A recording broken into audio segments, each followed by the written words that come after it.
کہ صوبے میں گندم کے اسٹاک کی کوئی کمی نہیں ہے.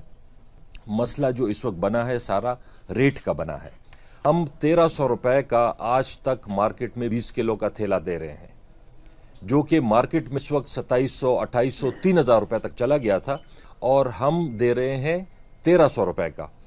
حکومت خیبر پختونخوا 35 ارب روپے سبسڈی دے رہی ہے اپنے لوگوں کو سستا آٹا مہیا کرنے کے لیے، کہ ہم کل تک 5000 ٹن ڈیلی کی ریلیز کر رہے تھے.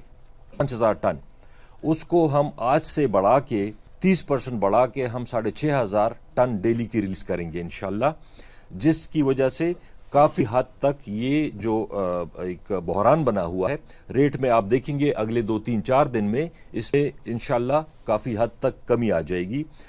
ویڈیوز آئی ہیں کہ جی افغانستان آٹا اسمگل ہو رہا ہے. ورلڈ فوڈ پروگرام جو ہے انہوں نے پاسکو سے گندم خریدی اور وہ افغانستان بھیج رہے ہیں. وہ گورنمنٹ آف کے پی کا گندم نہیں جا رہی، نہ آٹا جا رہا ہے، افغانستان اسمگل نہیں ہو رہا، وہ ورلڈ فوڈ پروگرام کا آٹا ہے. اس کے علاوہ ہم ایک آئی ٹی ڈپارٹمنٹ نے ایک ایپ بنایا ہے. جتنے بھی ڈیلرز ہیں وہ اس ایپ میں رجسٹر ہوں گے.